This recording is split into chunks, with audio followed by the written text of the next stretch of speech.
Hi, I am Teri Camus. I'm Shannan Laudet. We are Real Estate by TLC, and once again, we are here to talk a little shop. Yes. So today's topic is, so you think you want to build? Yes, you do. Many times, especially recently, I have talked to numerous buyers who think, well, maybe I just want to build. I mean, number one, there's so little out there on the market right now. And what is on the market, I don't like. It's not what I want, but I need a house. And so they think to themselves, well, maybe I'll just buy some land and we'll build. Yep, and it sounds like a perfectly reasonable thing to explore. And it is reasonable, but there's a lot to take into consideration before you actually make that decision. Yep. So let's say you go shopping for land and you see some that you think looks good. Number one, if you think it looks good and your agent thinks it looks good, you want to put in an offer before you've found out all your answers. There's this thing called a feasibility contingency, and it gives you time to look into the answers about whether or not this is the right piece of land to buy. Right. So many times people are concerned about tying up their money, making that decision. They want to know for sure that this lot is actually going to work. It's do I need a septic? They want to know all these things, and is it going to work, and is my house design going to work? And they want to figure that out before they ever make an offer. By the time you make an offer, so somebody else has already made an offer. So again, you're right. That is exactly what feasibility is for. Yep. And so now we're going to go into a quite detailed discussion on what you're going to look for in your feasibility study, things that you may not have thought of. Right. So number one, is it a county lot? Is it a city lot? Do you have access to water? Do you need to dig a well? I mean, there's so many factors to consider here, and there's a lot of costs associated. Right. So if you're going to dig a well, you're going to think maybe 10's on the low side probably, probably 15 to 40,000 for your well, right? Depending on how deep it is. 40 is absolutely not unheard of. Nope.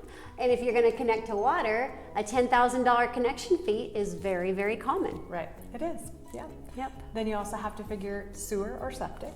Yep. So septic installation is going to be $10,000 to $35,000 probably, depending on what type of system, which is dependent on what type of soil. So you have to also pay for the septic design that gets approved by the county. There's a cost with the county. Yeah. And if you get past all that, now you need to figure out, do I need to take trees down? Do I need to cut in a driveway? I mean, depending upon how the land lies too, maybe you've always wanted to build a rambler, a one-level home, but the lot you're looking at is actually on a slope. Now you're looking at a daylight basement. There's so many things to consider. Right, and you'll see too that flat land typically costs more than sloped land. You're like, fine, I can live on a hill. I'll take a daylight basement. Well, now you have the costs of a step foundation and possibly retaining walls. Right. Exactly. So the extra excavation costs also factor into that. Some people haven't thought about, they just think, oh, water, power, sewer, right? But if you have natural gas, there's that. You have your dirt moving costs. We haven't even talked about design for your house. You have to pay the architect to design your house. Yes, you do. So it's a fantastic option, and it's most people's dream, I think, to build that dream home and to sit down with pencil and paper and design. Where do I want to put my kitchen, and what do I want, what do I want to look at? How do I want to position my house? It's exciting, but there's a lot of moving parts. A lot to really consider. Right, and with all those moving parts, I cannot emphasize enough how important it is, whichever county you're working in, find a builder that has a lot of experience working in your county, because here in Kitsap County especially, wetlands regulations are huge.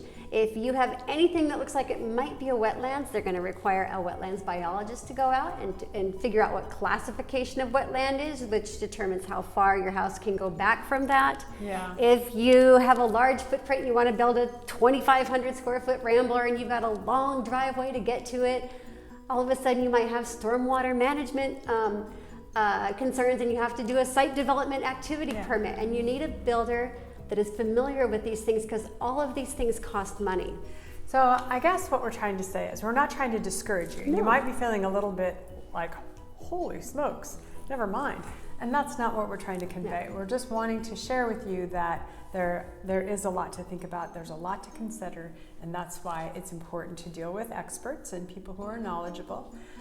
So whether you want to buy a ready-built house or you want to build your own, once again, we're always here for you. I have one more thing to say. All right, go for it. Sometimes, because we said, hey, don't miss out on the land, put in the offer.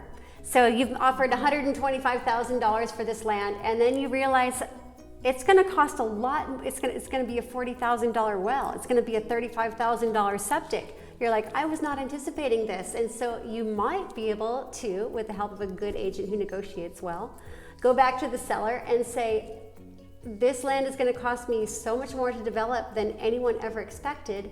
How about we get a price reduction on the land? It's possible. Anything's possible in real estate. That's it for today.